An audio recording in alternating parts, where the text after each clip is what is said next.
আপনারা দেখছেন একুশে টেলিভিশন। বিমানের সেবা বাড়লে সুনাম বাড়ে দেশের, বললেন প্রধানমন্ত্রী। দুটি নতুন উড়োজাহাজ উদ্বোধন। আড়াই মাসের মধ্যে করোনার সর্বোচ্চ শনাক্ত, মৃত্যু 18, হাসপাতালগুলোতে প্রস্তুত থাকার নির্দেশ। বিরোধিতার দায়িত্ব পালনে ব্যর্থ বিএনপি, বললেন তথ্যমন্ত্রী। নেতাকর্মীদের ঐক্যবদ্ধ হওয়ার আহ্বান ফখরুলের। মিয়ানমারে পুলিশের গুলিতে আরও 5 জন নিহত, সূচির দল এনএলডি নেতাদের বেসামরিক সরকার গঠন।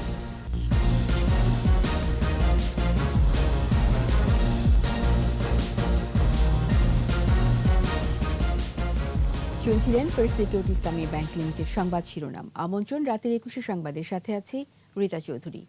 দর্শক, 21 টেলিভিশনের সংবাদ একই সাথে সরাসরি দেখতে পাবেন আমাদের ফেসবুক পেজ www.facebook.com/2124 অনলাইনে। যাত্রী সেবা উন্নত হলে দেশের সুনাম, দেশের লাভ, একথা উল্লেখ করে সেবার মান উন্নত করতে বাংলাদেশ বিমানের সকল স্তরের কর্মীদের প্রতি আহ্বান জানিয়েছেন প্রধানমন্ত্রী শেখ হাসিনা। আন্তর্জাতিক মানের বিমানবন্দর নির্মাণ ও আধুনিক বিমান চলাচলে যোগাযোগ বৃদ্ধি পাবে বলে উল্লেখ করেন প্রধানমন্ত্রী। বিস্তারিত জানাচ্ছেন আকবর হোসেন সুমন।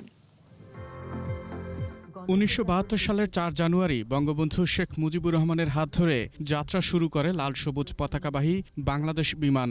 2009 সালের পর থেকে বিমানের বহরে যুক্ত হয়েছে 16টি আধুনিক উড়োজাহাজ। এখন এ সংখ্যা 21।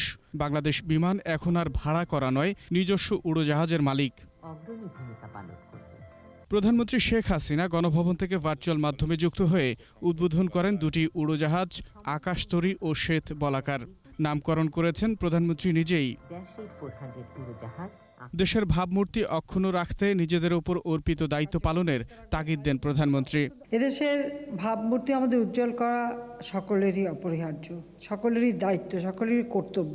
আমরা আমাদের যাত্রী সেবা যত উন্নত করতে পারবো, তাতে দেশের লাভ হবে, দেশের মানুষের লাভ হবে এবং আমাদের দেশটাও আরও উন্নত হবে। সেদিকে সবাই লক্ষ্য রেখেই আপনাদের উপর অর্পিত দায়িত্ব আপনারা পালন করবেন। যোগাযোগ বৃদ্ধিতে আধুনিক বিমানগুলো ভূমিকা রাখবে উল্লেখ করেন প্রধানমন্ত্রী। বলেন, যাত্রী সেবার মান উন্নত হলে দেশেরই লাভ হবে।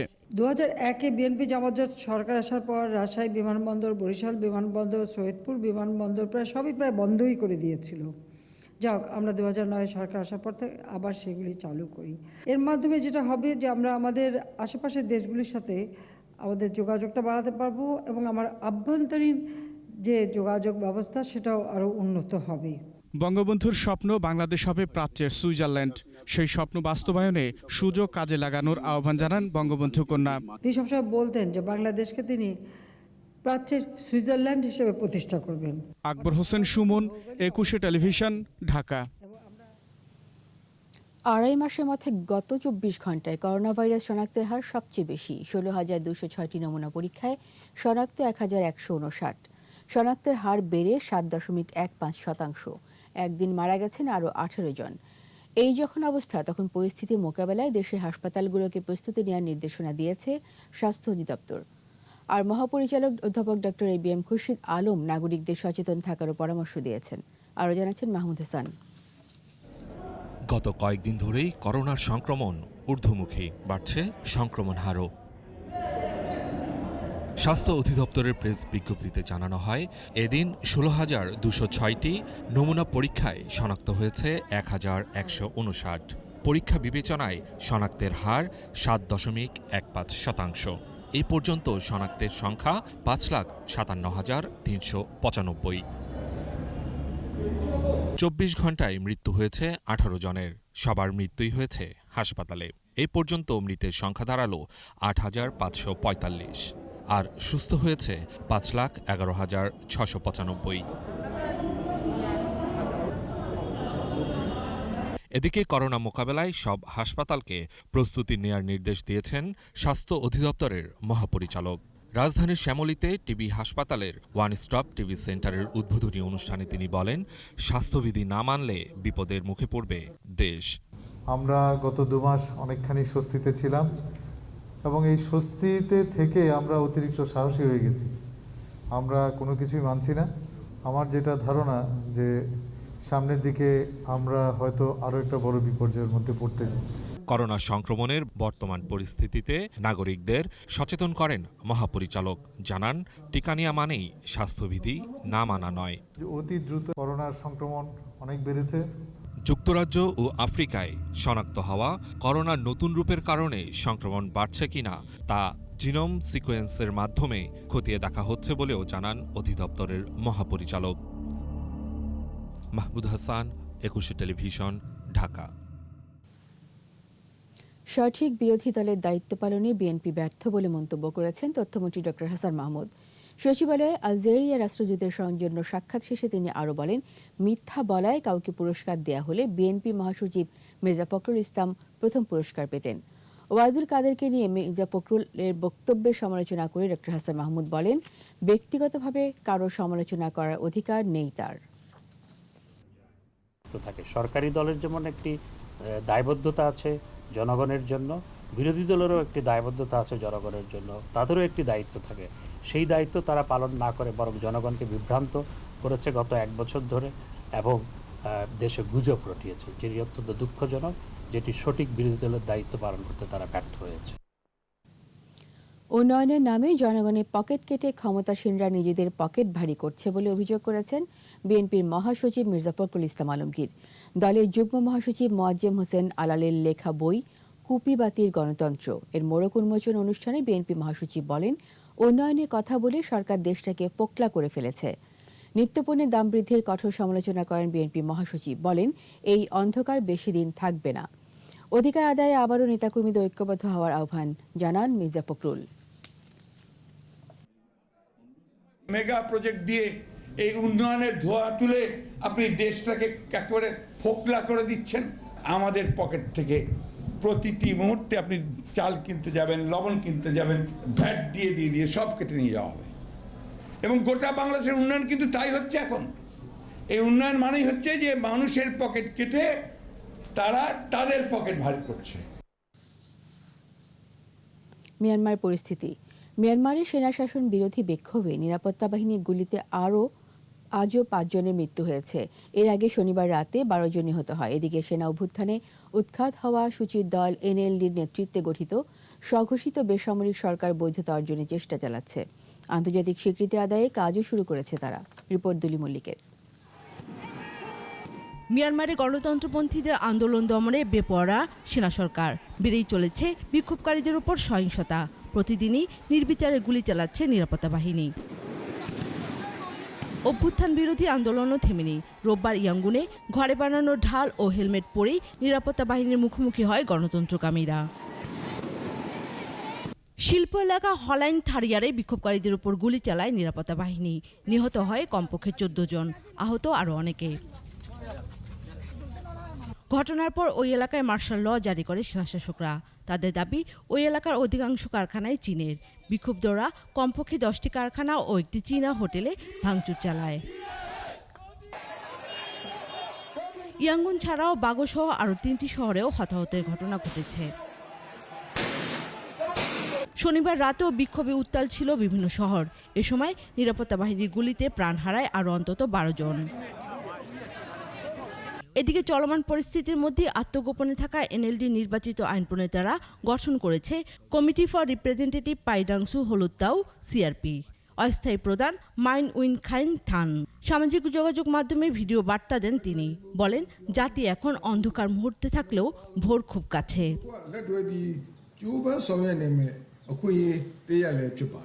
জান্তা সরকারকে সন্ত্রাসী সংগঠন আখ্যা দিয়েছেন তারা। একই সঙ্গে নিজেদের সমর্থন আদায়ে বিভিন্ন নৃগোষ্ঠী সংগঠনের সঙ্গে আলোচনা শুরু করেছেন। অন্যদিকে সেনা শাসনের বিরুদ্ধে মধ্যাঞ্চলীয় শহর মনিওয়া নিজস্ব স্থানীয় সরকার ও পুলিশ বাহিনী গঠনের ঘোষণা দিয়েছে।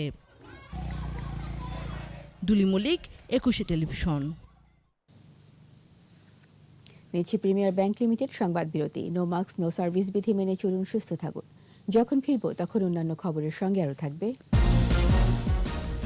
17 থেকে 27 মার্চ রাজধানীতে সভা সমাবেশ না করার অনুরোধ জেএমপির, নগরবাসীর সহযোগিতা কামনা। আমন্ত্রণ আবারও রাতের 21 সংবাদে। বঙ্গবন্ধু জন্মশতবর্ষ ও স্বাধীনতার সুবর্ণ জয়ন্তী অনুষ্ঠান উপলক্ষে আগামী ১৭ মার্চ থেকে ২৭ মার্চ পর্যন্ত রাজধানীতে সভা ও সমাবেশ না করতে রাজনৈতিক দলগুলোর প্রতি অনুরোধ জানিয়েছে ডিএমপি। ডিএমপি হেডকোয়ার্টারে সাংবাদিকদের এ বিষয়ে ব্রিফ করেন অতিরিক্ত পুলিশ মহাপরিদর্শক মনিরুল ইসলাম। বঙ্গবন্ধু জন্মশতবর্ষ ও স্বাধীনতার সুবর্ণ জয়ন্তী উপলক্ষে ১০ দিনব্যাপী আয়োজনে বিভিন্ন দেশের রাষ্ট্র ও সরকার প্রধানরা ঢাকা সফরের থেকে নগরীর বিভিন্ন অনুষ্ঠানমালায় যোগ দেবেন। দেশের সম্মান রক্ষায় ভিভিআইপিদের চলাচলের শৃঙ্খলা রক্ষা ও যানজট এড়াতে নগরবাসীর সহযোগিতাও চেয়েছে ডিএমপি। স্বাধীনতা সুবর্ণ জয়ন্তী পালন উপলক্ষে আমাদের 5টি দেশের সার্কভুক্ত 5টি দেশের মহামান্য রাষ্ট্রপতি অথবা মাননীয় প্রধানমন্ত্রীগণ বাংলাদেশে আগমন করবেন এবং বিভিন্ন কর্মসূচিতে অংশগ্রহণ করবেন। এই সময়ে নগরবাসীর কোনো রাস্তায় ফেরার ক্ষেত্রে একটু ট্রাফিক সমস্যার সম্মুখীন হতে পারে। আমরা চেষ্টা করব যে নগরবাসীর ভোগান্তি যাতে না হয়। রাজনৈতিক দলসমূহ কিংবা সামাজিক সংগঠনসমূহ যেগুলো আছেন তারা তাদের এই সময়টাতে কর্মসূচি দেয়া থেকে আসলে আমরা তাদেরকে ডিসকারেজ করছি। চট্টগ্রামে হাটহাজারীতে মাদ্রাসায় শিশু শিক্ষার্থী নির্যাতনের ঘটনায় উদ্বিগ্ন হাইকোর্ট। তাদের নিরাপত্তা নিশ্চিতের নির্দেশনা দেওয়া হয়েছে। একই সঙ্গে দেশের মাদ্রাসা সহ সকল শিক্ষা প্রতিষ্ঠানে সংবিধান ও প্রচলিত আইন মেনে চলার নির্দেশ দিয়েছেন হাইকোর্ট। এর আগে চট্টগ্রামে নির্যাতনের ঘটনায় অভিযুক্ত শিক্ষক ইয়াহিয়াকে স্থায়ীভাবে বহিষ্কার করা হয়েছে বলে হাইকোর্টে ডিসি ও এসপির দাখিল করা প্রতিবেদনে জানানো হয়। চট্টগ্রাম হাটহাজারীতে একটি মাদ্রাসার ছাত্রকে বেধড়ক বেত্রাঘাত করে শিক্ষক ইয়াহিয়া। পরে ভিডিওটি সামাজিক যোগাযোগ মাধ্যমে ছড়িয়ে পড়ে।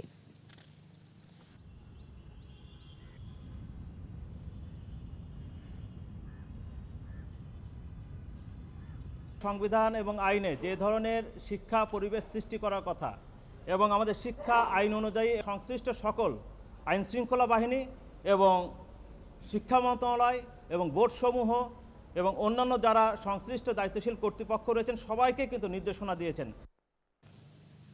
আমাদের বিশেষ আয়োজন স্বাধীনতার 50।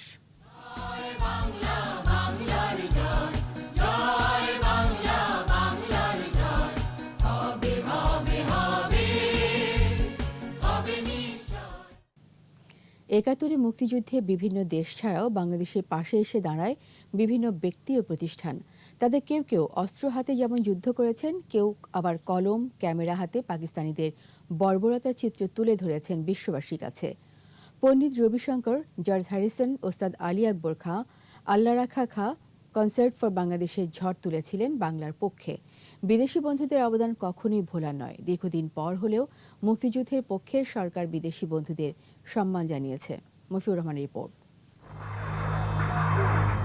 নিরস্ত্র বাঙালির উপর পাকিস্তানি হানাদারদের গণহত্যা, পালিয়ে প্রতিবেশী দেশ ভারতে অবস্থান নেয় বাঙালি নারী পুরুষ। বাঙালিদের আশ্রয় দেয় ভারতের মানুষ। বন্ধুত্বের হাত বাড়িয়ে দেন ভারতের প্রধানমন্ত্রী ইন্দিরা গান্ধী। শরণার্থীদের পরিস্থিতি নিজেই পরিদর্শন করেন, তাদের খাদ্য ও আশ্রয় ব্যবস্থা করেন। বাংলাদেশের পক্ষে বিশ্ব জনমত গড়েন। বঙ্গবন্ধুকে মুক্তিদের দাবি তুলে ধরেন ইন্দিরা গান্ধী।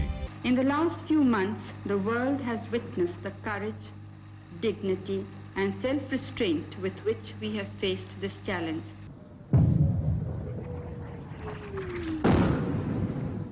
বন্ধুত্বের হাত বাড়িয়ে দেয় তৎকালীন সোভিয়েত ইউনিয়ন, ভুটান, নেপাল, যুক্তরাজ্য, জাপান, মিশর ও Iraq, Cuba, Yugoslavia, Poland, Hungary, Bulgaria, বর্তমান চেক প্রজাতন্ত্র, পূর্ব জার্মানিও পাকিস্তানিদের অন্যায়ের বিরুদ্ধে দাঁড়ায়। দেশগুলোর ভূমিকা যুদ্ধ জয়ে অনুপ্রেরণা যোগায়। সোভিয়েত ইউনিয়নের এবং সমাজতান্ত্রিক বিশ্বের সহযোগিতা প্রয়োজন এবং তারই আলোকে অগাস্ট মাসে 8 তারিখে ভারত সোভিয়েত মুক্তি চুক্তি হয়। তারপর থেকে আমরা যারা মুক্তিবাহিনী যোগ দিয়েছি আমাদের অস্ত্র বেড়েছে, প্রচুর বেশি মুক্তিবাহিনীর সদস্যরা যুদ্ধক্ষেত্রে যোগদান করার সুযোগ পেয়েছে। পণ্ডিত রবিশঙ্কর ও জর্জ হ্যারিসন মুক্তিকামী বাঙালির কথা বিশ্ববাসীকে জানিয়েছিলেন সুরের মূর্ছনায়। নিউ ইয়র্কের মেডিসিন স্কোয়ারে কনসার্ট ফর বাংলাদেশ মঞ্চে আসেন বব ডিলান, ওস্তাদ আলী আকবর খাঁ, আল্লাহ রাখা খাঁ, রিঙ্গো স্টার।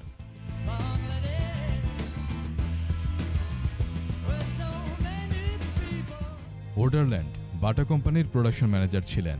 পাকিস্তানিদের বর্বরতার বিরুদ্ধে অস্ত্র হাতে রুখে দাঁড়িয়েছিলেন এই অস্ট্রেলিয়ান ডাচ কমান্ডো অফিসার। বীরত্বপূর্ণ অবদানের স্বীকৃতি হিসেবে বীর প্রতীক খেতাব পেয়েছেন তিনি। কলম ও ক্যামেরা হাতে বাঙালির পাশে দাঁড়িয়েছিলেন সেই সময়ের দ্য টেলিগ্রাফ সাংবাদিক সাইমন রিং ও মার্ক টালি। ছবি তুলেছেন ভারতীয় ফটোগ্রাফার কিশোর পারেখ। লেয়ার লেভিন ক্যামেরা হাতে ঘুরে বেরিয়েছেন মুক্তি সংগ্রামী শিল্পী সংস্থার সাথে। কবি অ্যালেন গিন্সবার্গের মন কেঁদেছিল বাঙালির জন্য, লিখেছিলেন সেপ্টেম্বর অন যশোর রোড। যুক্তরাষ্ট্রের তৎকালীন সিনেটর এডওয়ার্ড কেনেডিকে ভুলবে না বাংলাদেশ। পলকনের দম্পতি জোসেফ ও কনেলো সেদিন বাংলাদেশের পাশে দাঁড়িয়েছিলেন। তাদের অবদান ইতিহাসের পাতায় অমর হয়ে থাকবে। এই জায়গাটায় এই যে কৃতজ্ঞ জাতি তাদের বহু বছর তাদেরকে সম্মান জানায়নি, কিন্তু বর্তমান সরকারকে আমি খুব ধন্যবাদ জানাবো, সাধুবাদ জানাবো যে তারা ফ্রেন্ডস অফ বাংলাদেশ উপাধিতে তাদেরকে প্রায় সকলকে তারা সম্মানিত করার চেষ্টা করেছে। অকৃত্রিম এই বন্ধুদের অবদান চিরকাল স্মরণ করবে বাঙালি। মফিউর রহমান, 21 টেলিভিশন, ঢাকা। নিচ্ছে প্রিমিয়ার ব্যাংক লিমিটেড সংবাদ বিরতি। নো মাস্ক নো সার্ভিস বিধি মেনে চলুন, সুস্থ থাকুন। যখন ফিরবো তখন অন্যান্য খবরের সঙ্গে আরও থাকবে নিউজিল্যান্ডের বিপক্ষে টিম পারফরমেন্সই ধরা দেবে সাফল্য, বিশ্রাম শেষে অনুশীলনে টাইগাররা। আর এরই সাথে শেষ করছি রাতের 21 সংবাদ। যাওয়ার আগে ফার্স্ট সিকিউরিটি ইসলামী ব্যাংক লিমিটেড সংবাদ শিরোনামগুলো আরও একবার। বিমানের সেবা বাড়লে সুনাম বাড়ে দেশের, বললেন প্রধানমন্ত্রী। 2টি নতুন উড়োজাহাজ উদ্বোধন। 2.5 মাসের মধ্যে করোনার সর্বোচ্চ শনাক্ত, মৃত্যু 18, হাসপাতালগুলোকে প্রস্তুত থাকার নির্দেশ। বিরোধী দলের দায়িত্ব পালনে ব্যর্থ বিএনপি, বললেন তথ্যমন্ত্রী। নেতাকর্মীদের ঐক্যবদ্ধ হওয়ার আহ্বান ফখরুলের। মিয়ানমারে পুলিশের গুলিতে আরও 5 জন নিহত, সূচির দল এনএলডি নেতাদের বেসামরিক সরকার গঠন।